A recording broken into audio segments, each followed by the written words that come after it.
Donc, votre image est sélectionnée avec la flèche noire. Vous allez dans le menu Fenêtre, Lien. Fenêtre, Lien. Alors, la palette Lien, ici, je vais la détacher en prenant son nom, parce qu'elle était attachée à une autre. Alors, vous vous souvenez dans Photoshop, quand on a importé une image, on avait demandé importer et incorporer. L'image faisait partie du fichier Photoshop. Ici, dans InDesign, les images sont toujours à l'extérieur du fichier. C'est-à-dire que ce sont des liens.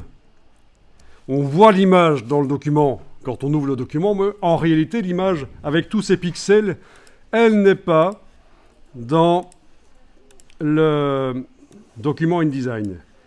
Autrement dit, le document sur lequel je suis en train de travailler là, qui a ce nom ici, c'est celui-là. Si l'image disparaît, qu'elle est effacée, eh bien le document, il est mal, il va pas bien fonctionner. Il faut absolument que la ressource externe, l'image qui est à l'extérieur du document, soit en permanence accessible. Et si je transfère donc mon document InDesign vers un autre ordinateur, je l'envoie à quelqu'un pour qu'il l'utilise, il faut absolument que je lui transfère aussi les ressources.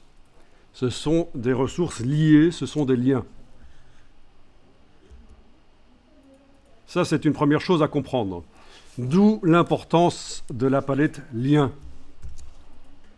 qui vous montre quelle est l'image actuellement dans ce document. Mais dans des documents complexes, on peut bien sûr avoir des dizaines de liens. Et ce n'est pas seulement des images, ça peut aussi être des fichiers Illustrator. Ça peut être du texte aussi, ou des tableaux. C'est les 4 types de choses qu'on peut retrouver dans la palette Liens, mais généralement, ce sont des fichiers images de type pixel ou vectoriel qu'on retrouve dans la palette Liens. C'est où j'ai trouvé la palette Liens? Alors, dans le bas de la palette Liens, vous avez ceci, une petite flèche, vous pouvez cliquer sur elle, et ça vous montre des informations.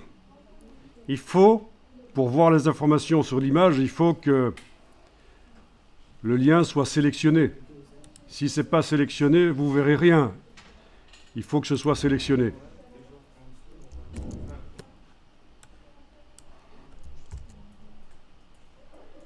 Donc, vous voyez les informations qui concernent l'image. N'hésitez pas à agrandir la palette Liens pour voir tout.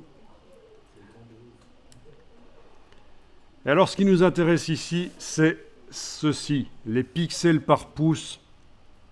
Vous avez les pixels par pouce réels. Ça veut dire que c'est ce qui était réglé dans Photoshop. Et je vous ai dit, ça n'a aucune importance. Ça aurait pu être 36, 150, 300, 600, peu importe. Ce qui compte, c'est la définition de l'image. Ceci, le nombre de pixels. Il fallait avoir une image précise.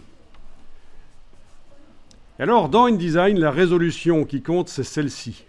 Les pixels par pouce effectifs. Mais oui, parce que l'image, elle a été redimensionnée. Ici, je vois que je l'ai mise à 27% de la taille en centimètres qui était réglée dans Photoshop. Vous avez peut-être autre chose qui est indiquée, mais en tout cas, c'est certainement en dessous de 100%. Donc, on a tassé les pixels les uns sur les autres, les pixels. On les a tassés les uns sur les autres, et ça vous dit, voilà, la résolution, la densité des pixels. Et l'imprimeur, il va souvent vous dire qu'il faut des images à 300 pixels par pouce. Ici, j'ai 267. Franchement, on peut dire que c'est suffisant. Moi, j'ai 1200. Ah oui, bien sûr, certains ont beaucoup plus, mais plus, c'est pas grave. Par contre, si vous avez moins que ce que l'imprimeur vous a dit qu'il fallait, on est ennuyé. Si vous avez 200 à la place de 300, c'est déjà, l'image sera un peu floue, quoi, à l'impression.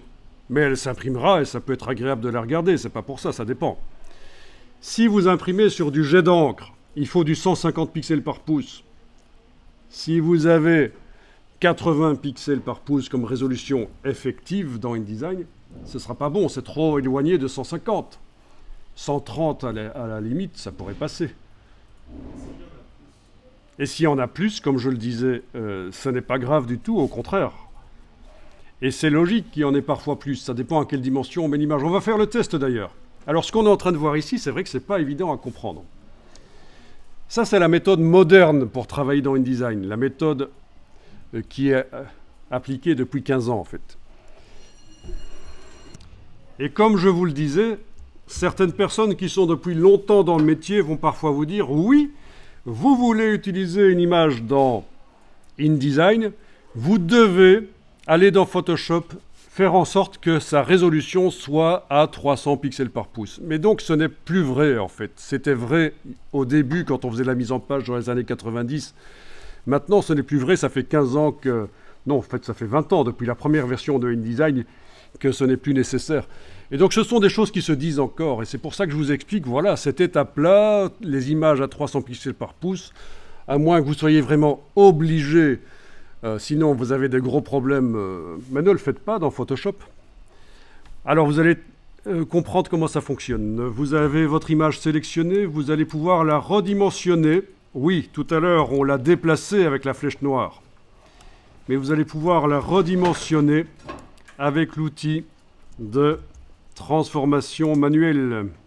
Activez-le.